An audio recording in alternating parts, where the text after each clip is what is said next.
Baik, selamat siang. Sekarang kita akan bahas terkait uji rutin tes setelah RTU setelah mengalami perbaikan. Jadi ini ada NTEC seri ETMFC 610, ini LBS. Untuk reclosernya FRC 2A strip NT. Jadi di kesempatan lain sudah kita bahas terkait recloser dan tipe-tipenya. Sekarang nih NTEC LBS ini tipe tertinggi. Jadi kalau tipe pertama itu mungkin teman-teman masih ada yang jumpai di unit-unit. Yang pertama itu ada NTEC dengan local control, hanya local control. Dia cuma support fungsi open close saja. Open close, local remote, status gas, clamp test, kemudian ada DIDO-nya. Jadi kalau misalnya teman-teman mau kontrol via SCADA harus tambah remote I/O atau remote SMS atau apa, nanti DIDO-nya yang dikonekin gitu, I/O-nya. Kemudian muncul lagi pembaruannya, jadi ada local control, di atas ada RTU tambahan, ada LCD-nya. Kalau yang tadi nggak ada LCD-nya, dia ada LCD-nya, ada RTU tambahan namanya ETR TU101, itu warnanya biru, ada aksen merahnya sedikit. itu kita bilang yang dua itu namanya separated local control, separated RTU. Jadi ada local control sama RTU-nya. Itu semua untuk PNC, semua kayak Sekom itu sama karena dia ngadopnya ke Capco style. Jadi PLN-nya di Korea sana. Kemudian muncul pembaruannya, ada yang setahu saya yang ada di Indonesia, setelah local control dan RTU ada RTU built-in local control sama RTU-nya. Jadi udah open close, kemudian ada support protokol. Kalau yang tadi protokolnya hanya tertentu, mungkin ada DNP sama IC. Serial TCP kayaknya belum ada. Kemudian muncul pembaruannya namanya ETMFC 101. Itu sudah built-in protokol, sudah ada local control, open close, ada. Jadi dia modelnya agak persegi panjang gitu dia. Kemudian setelah itu ada pemutakhirannya namanya ETMFC 101 strip N itu. Kemudian ada lagi 101 strip N1, itu dipakai di PMCB, dia support dengan kurva SPLN 55, tapi kita combine dengan PMCB untuk pelanggan premium, pembatas daya. Kemudian setelah itu muncul seri ETR. Kalau recloser ETR 300R, kalau LBS ETR 300S gitu. Dia modelnya panjang. Itu banyak di Jawa Tengah, kemudian Jawa Timur, kemudian di Banten itu ETR. Kemudian cuma nggak bertahan lama dia karena RTU-nya cenderung panas. Jadi kalau untuk dipasang di daerah kita nih, dia semakin ekstrim. Pernah kita coba tuh panasnya sampai 79, 75, 79, 75 watt gitu. Itu panas banget. Ini kalau di Korea sana jadi penghangat kali ya. Kalau di sini tuh panas banget. Tapi setahu saya ada beberapa pemutakhiran dari sisi hardware itu sangat bagus. Itu jauh lebih bagus lah ketimbang versi awalnya. Setelah ETR 300S muncul ada namanya ETMFC 50. Sorry, tapi itu berbarengan ya. Itu ETMFC 50 itu dia kecil untuk PMCB dia. Gitu. Untuk PMCB dengan breaker 400 ampere. 200 ampere ya, 400 ampere kalau nggak salah. Itu dia sudah built-in SPLN 55 di situ kurvanya. Kurva thermal ya. Dia untuk pembatas daya pelanggan premium. Kemudian setelah ETR 300S itu di atasnya baru ini ETMFC 610 gitu. Secara tampilan ini mirip ETH 300S, cuma ada beberapa fitur yang disematkan mungkin ya. Ada kayak pemutakhiran lah ya, kayak LCD lebih besar, kemudian lampu LED-nya lebih interaktif, banyak tombol-tombolnya juga, shortcut-shortcutnya itu mempermudah kita. Apalagi itu aja sih kemungkinan ya. Kemudian ya support multi protokol lah, nah, pasti. Jadi kita bahas singkat aja. Mungkin hampir sama ya dengan versi dan RTO lain. Ini run, dia kondisi blinking, clockingnya itu aktif, kondisi normal, kemudian diagnosis error, nanti ada sesuatu yang muncul, ada sesuatu yang salah dengan sistemnya, dia akan muncul di sini, entah itu DSP linknya nggak kebaca, atau tes RAM-nya, atau CPU linknya nggak kebaca gitu, nanti dia diagnosis error, dia muncul. Kemudian tag RX-nya nanti ketika RTU melakukan informasi transmit SCADA, dia akan receive dan transmit itu akan blinking secara bergantian. Kemudian ini ada set group, ini ada 6 bank, nanti kita bisa sesuaikan dengan setting group kita. Pada saat manuver kita bisa pindahkan dia ke bank 1, 2, 3, 4, 5, 6 sesuai dengan settingan kita masing-masing parameternya. Jadi teman-teman nggak perlu ke lapangan untuk ganti settingan lagi gitu. Kemudian ini ada informasi kondisi AC supply, charger, sama baterai. AC supply itu ketika RTU ini disuplai dengan 22. Nah, sistem chargernya on, dia ngecas baterai atau baterainya normal gitu ya. Nanti pada saat AC fail, dia mati AC supply-nya, chargernya mati, nanti hidup menggunakan baterai aja. Kemudian ini ada tombol dia panah ke atas, kemudian ada ke kanan, set, awake, untuk membangunkan panel pada keadaan panel sleep ya. Di awake dipencet dulu. Ada protection, ground, SCF, loop control, control lock, auxiliary, remote enable. Jadi kalau protection ini buat ngebaca indikasi gangguan nanti terkait dengan OCR, kemudian ground terkait dengan EF. Ketika ini diaktifkan nanti baru muncul fault indication-nya, tapi ketika tidak diaktifkan dia hanya sebagai breaker aja, open close gitu ya. Ground tadi udah kita bahas, kemudian SCF dia bisa mengindikasi gangguan sensitive earth fault. Kalau kita setting dia bisa mengkondisikan setting minimum tuh yang sangat kecil sekali gitu untuk groundnya. Kemudian loop control nanti kaitannya dengan signalizer atau loop scheme atau tie ya, normally open. Kemudian control lock ini fungsinya untuk mengunci semua panel-panel ini. Jadi ketika kita control lock, dia nggak bisa diapa-apakan gitu. Ini control lock. Jadi untuk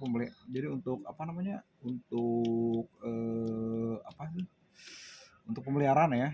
Gitu. Jadi semua tombol dikunci. Kemudian kalau di recloser ada namanya hotline tag. Hotline tag bisa open tapi nggak bisa close gitu ya. Tapi kalau control lock dia mengunci semua. Hotline tag kita aktifin, dia bisa open tapi nggak bisa close, nggak bisa masuk gitu. Tapi kita control lock, semua fungsi kita matikan ya. Ini ada remote, nanti fungsi SCADA. Ketika ini on, ini nggak bisa dikontrol kecuali dari SCADA gitu ya. Kemudian ada group select, nanti ketika kita setting dia otomatis akan pindah ke grup berapa gitu. Ini kan nanti kita setting dia, kita tentukan dia gitu. Kemudian baterai test untuk ngetes nanti kondisinya, baik charger, tegangan charger, baterai status, apa segala macam ada di sini tertampil. Kemudian lamp test dan fault indication reset tuh buat ngetes lampu dan buat clear indicationnya. Kemudian auxiliary ini nanti untuk tambahan lain gitu ya, bisa difungsikan buat kayak dummy, CB atau segala macam nih. Auxiliary nanti tergantung kita. Kemudian ini fault indication, ketika terjadi gangguan A, B, C, N, S, F nanti akan muncul di sini sesuai dengan fase yang terganggunya. Kemudian ini pas differences nanti ini mungkin ada perbedaan sudut fasa ya, nanti dia akan nyala di sini. Kemudian ada ABC RST Live, dia akan hidup di sini nih ketika open, dia akan hidup salah satu aja ya. ABC atau RST, ABC sisi sumber, RST sisi beban. Kemudian VA, VB, VC per fasa nanti dia akan muncul di sini. Mekanisme lock akan on ketika tuas mekaniknya ditarik. Dia nggak akan bisa di close gitu ya. Kemudian atau nggak akan bisa dioperasikan via SCADA maupun via lock.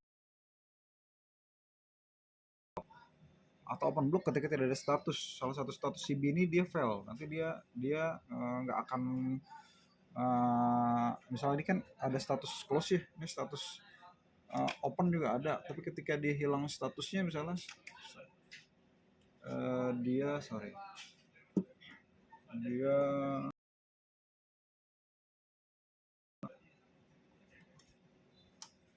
dia status hilang, dia akan muncul close block sama open block gitu. Nanti kita cek nih masalahnya apa, bisa di kabel kontrol. Ini saya bilang analog ya, cuma ada bilang PSM ya, cuma saya nggak tahu istilahnya apa, cuma kita bilang ini analog karena analog itu berisi tentang uh, lebih ke kayak analog to digitalnya, jadi harus masuk interface ini dulu gitu. Namanya analog board kalau kami bilang waktu itu. Jadi kalau dia nggak dapat status, dia close block sama open blocknya nyala gitu.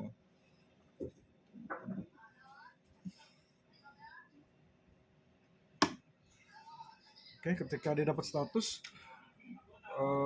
close block atau open block kan hilang gitu. Nanti gas low akan nyala ketika gas itu terindikasi dia low, dia akan nyala. Nanti ada batas low-nya misalnya di 0,3 kPa atau mendekati itu ya. Tapi nggak tahu settingnya berapa BSI, itu aja.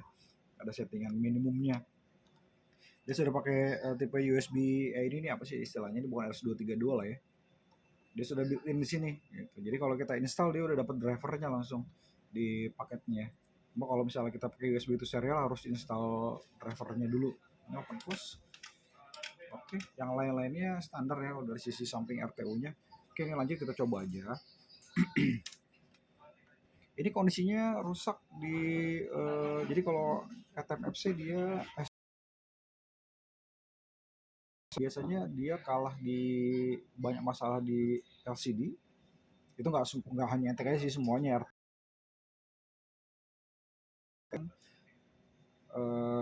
untuk recloser open block sama close block sering nyala. Itu nanti kaitannya sudah dijelaskan. Kemudian kalau recloser nggak bisa open close, dia nanti nyala open block close blocknya atau macet gitu ya. Kalau LBS dia kita bicara LBS recloser lah ya. Jadi dia LCD kemudian sama loop apa namanya boot loop, dia booting kayak gitu. Cuma nggak hanya NTK aja sih, hampir rata-rata tuh kayak PNC yang tipe terbaru, yang advance ya, yang advance. Kemudian ini itu mirip-mirip lah case-nya, dia boot loop, tapi itu bisa diperbaiki kok, aman. Kemudian kayak Tech Pro sama juga itu bisa diperbaiki, aman. Jadi teman-teman kalau kalau temu kasus kayak gitu langsung DM kita aja gitu. Atau ke pabrikan langsung nggak apa juga gitu ya. Cuma kalau kami spesialisasi untuk perbaikan RTU, hampir semua RTU kita perbaiki kecuali untuk Schneider dan Schneider kayak ADVC 2, ADVC 3, kemudian Cooper F6 itu agak sulit, bukan nggak bisa tapi agak sulit. Bisa tapi agak sulit karena sulitnya itu dia pakai multi layer, jadi PCB-nya tuh beberapa layer, dia itu yang agak sulit untuk di-trace kalau misalnya ada masalah. Tapi kalau PNC, AF atau yang Tech Pro atau Jungwon, Wangmyung, yang lain sebagainya itu hampir Entek hampir bisa diperbaiki lah. Itu yang agak sulit yang Eropa itu. Itu kemudian itulah ya. Kalau Entek tuh dia kalau versi lama dia awet, ya versi itu karena dia tertutup ya, untuk dari sisi panelnya bagus, tahan. Dari 2008 tuh masih ada yang aktif. Kemudian modul auxiliary-nya kayak kontaktor tuh bagus, kapasitor bank bagus, UPS-nya bagus. Kalau UPS tuh di versi ya, tapi kalau di seri ETR atau versi 2A yang Yang NT itu dia namanya SMPS gitu. SMPS-nya tuh kalau yang NT yang terbaru tuh banyak masalah karena cicak biasanya. Jadi teman-teman tuh kalau pasang modem atau apa di bawah tuh jangan langsung dibuka aja. Jadi harus ditutup lagi setelah dipasang kabel kabel antena tuh harus tutup lagi karena dari situ masuk serangga, terutama cicak dia masuk ke SMPS hancur kebanyakan SMPS tuh. Kalau dia hancur hanya terbakar komponen masih bisa kita perbaiki, tapi kalau udah rusak jalur itu yang sulit. Jadi di sini banyak juga di Indonesia banyak yang masalah gitu. Lumayan kalau ganti gara-gara cicak mahal juga. Oke, kita lanjut ke proses pengujian ya. Ini pengujian ini aja, pengujian singkat aja. Jadi ini ada SMFC dari lokasi salah satu unit PLN P2D. Jadi kondisinya tadi saya bilang dia boot loop, kemudian sudah diperbaiki. Ini kondisi open close kita coba. Kita pakai dummy ya. Ini open close sudah mewakili sekitar 95% lah fungsi-fungsinya. Kalau misalnya dummy-nya mau difungsikan sebagai mekanisme lock, kemudian gas slow, door open itu bisa juga. Nanti kalau kita ini aja, tinggal kita wiring aja. Ini open close-nya normal. Jadi ini dia pakai direct operate ya. Kalau misalnya kalian pakai SBO, ini direct operate. Jadi nggak perlu tekan tombol konfirmasi, dia langsung bisa open close. Cuma nanti kalau ada yang kepencet gitu misalnya dia langsung bisa open, tapi kalau misalnya SBO dia kalau ketekan misalnya kepencet gini dia nggak akan bisa sebelum kita select dulu. Jadi kita harus aktifkan mode selectnya baru kita bisa close, kita bisa open gitu. Itu dua konfirmasi sebetulnya lebih aman. Kalau Entek bisa SBO tuh lebih enak sebetulnya. Jadi dia ada konfirmasi dulu, nanti close, konfirmasi baru open. Itu lebih bagus sih sebetulnya. Jadi kalau misalnya ada yang nggak sengaja kepencet gitu atau sengaja tekan nggak sengaja ketekan, dia nggak akan bisa operasi. Sebelum dipencet selectnya dulu, open close normal, kemudian fault indication ya. Jadi ini saya coba groundnya kita disable. Ini saya inject pass to ground, pass to ground. Dia muncul ABC, groundnya nggak muncul ya. Tapi kalau kita, ini saya ulang ya, ini saya inject fase A sama ground. Kalau ground enable kita disable, dia nggak akan indikasi apa-apa.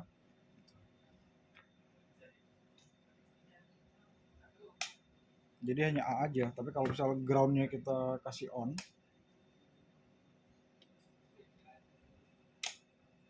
kemudian kita injek gangguan dia pas to groundnya muncul gitu ya.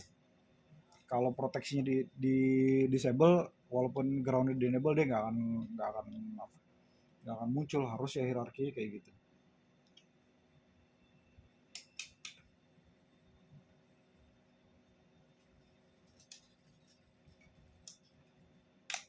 Dia nggak akan muncul. Jadi kalau protection mewakili semua fungsi proteksi, tapi kalau ground hanya groundnya aja gitu, oke. Ini kita inject A to ground sekarang. Jadi hierarkinya dia harus ada tegangan dulu, gangguan, tegangan hilang, baru dia muncul gitu ya. Beda-beda tiap precursor hierarkinya. Jadi harus menunggu dulu tegangan on. Oke, tegangan sudah masuk, kemudian ada harus gangguan. Setelah harus gangguan, tegangan off baru dia muncul. Ini AG udah, kemudian BG sekarang BG muncul, kemudian CG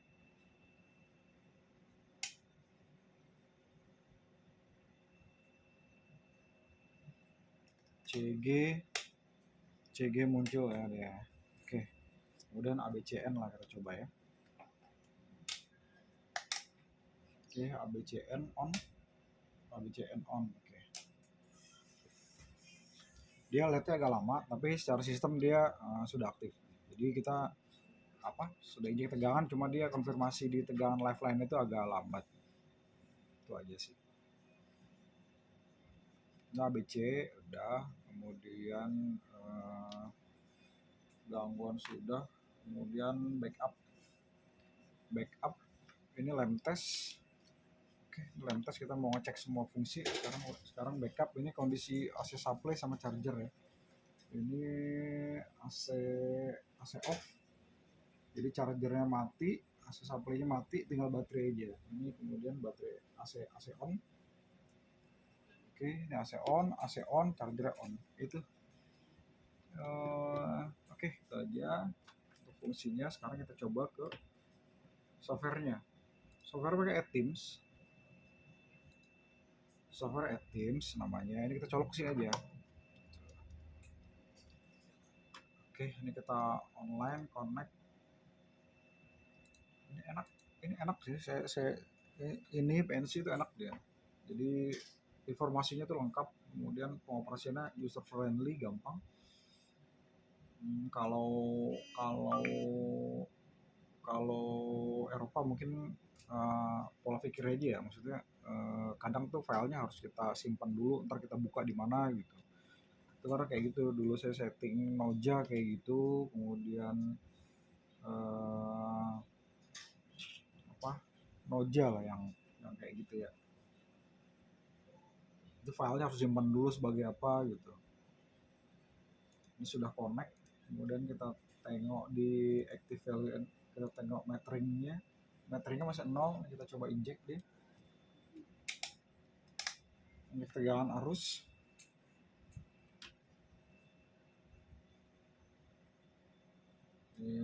Harusnya nggak perlu diupdate ini.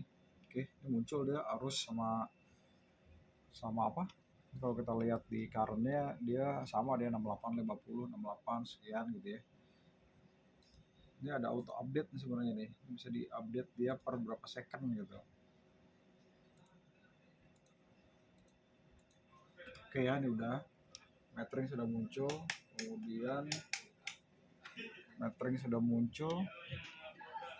kemudian di active value and control pun kita bisa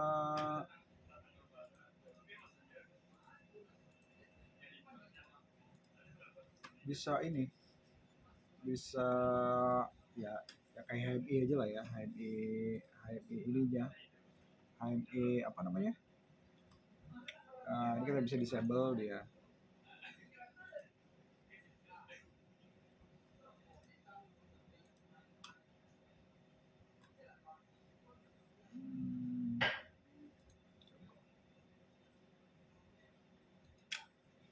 Bisa open, kemudian kita close sekarang. Oke, close, berhasil. Itu cuma ini aja, active value and control. Sebetulnya dia bisa dinyalain dia. Ini SCF-nya on. Ini SCF kita disable.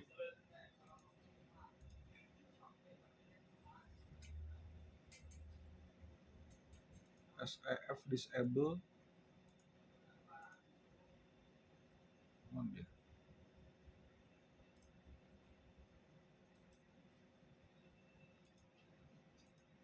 Nah, itulah ya. Oke, ini udah, kemudian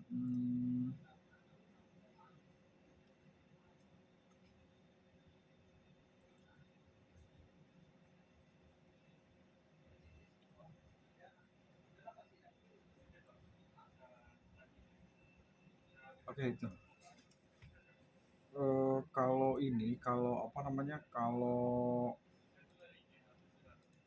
Kalau recloser dia ada bisa injek internal simulasi dia. Kalau recloser ya, tapi kalau LBS nggak tahu ada apa enggak. Jadi kita bisa, walaupun kita nggak punya injektor, kita bisa simulasi gangguan di sini. Jadi kita masukin aja di sini apa tuh namanya, apa tuh fase-fasenya ya, settingannya gitu maksudnya. Injek arusnya lah, kita bisa iniin, bisa coba dia. Cuma nggak tahu kalau LBS ada apa enggak. Oke, kita bisa teman-teman explore sendiri. Oke, itu udah. Kemudian sekarang kita ke SCADA. Kita pakai DNP3 serial.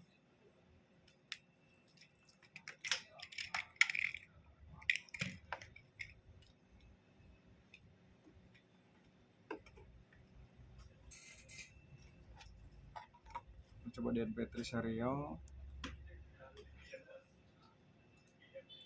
Slave-nya 1024 slave-nya.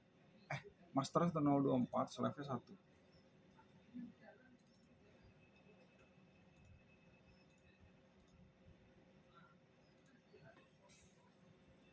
Oke, coba kita panggil aja.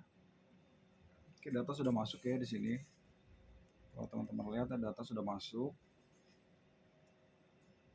Oke, sekarang coba kita kirim local remote. Local remote tadi saya cek tuh dia di 13 dia. Di 18. Local remote. Oke, local remote.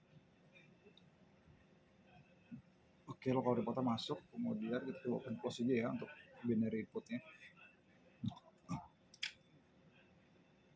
Ini binary inputnya open close. Dia single point, ada 2 address. Oke. Dia sudah hidup nih. Sorry, nggak kelihatan. Iyalah ya.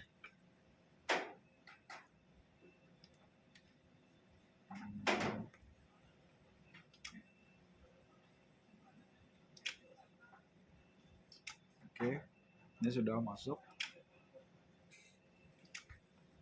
Sekarang metering.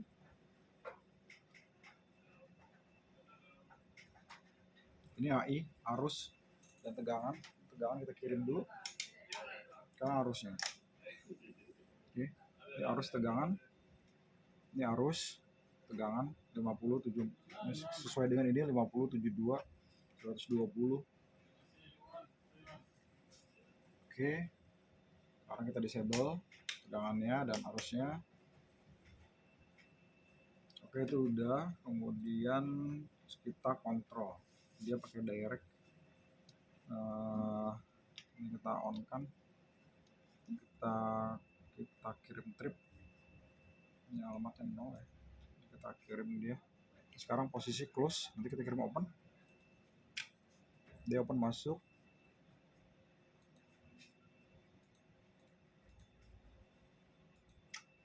Close. Open. Close. Open. Close. Open. Close. Kita coba reset dia. Dia binary output ya. Dia reset ya. Coba kita reset.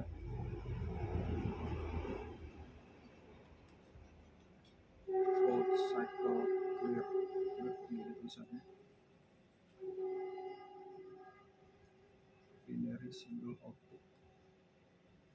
Oke, ini 14 kalau nggak salah. Ini kayaknya 14 ya. Iya. Iya, coba 14. Bukan yang ini, target reset. Dia 13, sorry. 13 dia. Coba kita reset, dia 13. 13. Kita kirim reset. Oke, resetnya berhasil. Oke, keadaannya sudah normal. Sekarang kita coba sectionizer ya. Ini sudah saya setting sectionizer. Jadi dia modenya ada 2 pilihan, ada VT, ada VT. VT itu hanya membaca indikasi hilang tegangan dan waktunya terpenuhi, dia akan open dengan secara otomatis. Ada juga yang VIT. VIT itu konfigurasi, dia membaca 3 parameter yang harus terpenuhi semua. Dia pakai konfigurasi N, jadi harus 1, 1, 1 baru dia trip. Jadi harus ada hilang tegangan, arus gangguan, dan waktu terpenuhi baru dia trip gitu ya. Itu. Jadi kita pakai ini. Kalau yang recloser lain kan walaupun sudah disetting langsung aktif ya. Tapi kalau ini enggak, ini walaupun sudah enable semua, tapi kalau ini enggak kita aktifin loop controlnya, dia nggak akan bisa sectionalizernya. Kayak ini kan, ini sudah saya setting. Ini tegangan muncul misalnya recloser masuk atau penyulang masuk tegangan, kemudian gangguan volt CN, kemudian recloser hilang atau penyulang hilang tegangan, dia CN-nya masuk tapi dia nggak trip gitu. Karena apa? Karena kita nggak fungsikan loop control, nggak kita enable gitu. Ini harus kita enable dulu. Ini kita clear. Oke. Ini kita simulasikan ulang. Jadi tegangan kita kirim dulu. Mau dari penyulang, mau dari recloser gitu kan. Kemudian LBS masuk, tegangan masuk, sisi beban, sisi sumber, gangguan AN gitu ya, gangguan AN terasa oleh LBS, kemudian recloser trip gitu ya, atau penyulang trip. Ketika recloser trip atau penyulang trip, dia akan hilang nih tegangan. Nanti LBS akan trip, hilang tegangan, dia akan trip gitu. Jadi harus ada 3 parameter yang terpenuhi. Tegangan hilang, arus gangguan, sama waktu gitu, baru dia trip. Oke, kayak gitu. Sekali lagi kita coba. Jadi tegangan dulu kita kirim, tegangan masuk. Oke, kemudian tegangan arus gangguan misalnya BN. Oke. Kemudian ini arus gangguan sudah terjadi nih. LBS sudah merasakan. Kemudian recloser atau penyulang dia trip. Ketika dia trip, dia akan hilang tegangan LBS. Beberapa detik kemudian LBS akan trip gitu. Jadi dia akan men-section gitu ya. Dia akan melepas sumber gangguan, itu fungsinya. Jadi nanti teman-teman bisa menganalisa bahwa gangguan itu terjadi setelah LBS gitu. Jadi nanti kita fokusnya mencari gangguan setelah LBS aja kayak gitu ya. Jadi dia buat mengkondisikan, buat menormalisir, buat mempersempit daerah terganggu lah ya. Jadi seharusnya padam misalnya setengah penyulang, dipasang LBS, dia hanya seperempat penyulang kayak gitu maksudnya. Sectionalizer tuh. Gitu. Jadi LBS tuh dia akan membuka ketika tidak ada tegangan gitu ya, tapi sudah dilewati arus gangguan kayak gitu. Oke teman-teman, mungkin itu aja. Nanti kalau misalnya ada pertanyaan silakan tanya langsung aja, atau mau ada servis RTU nanti bisa hubungi kita, baik RTU, modul-modul, perangkat-perangkat lain kayak rectifier, power supply buat kubikel atau apapun lah, itu nanti tinggal info aja ke kita. Atau mau ada macam-macam, pokoknya teman-teman info aja yang berkaitan dengan elektronik dan teknis, nanti tinggal info kita aja ya. Oke, thank you.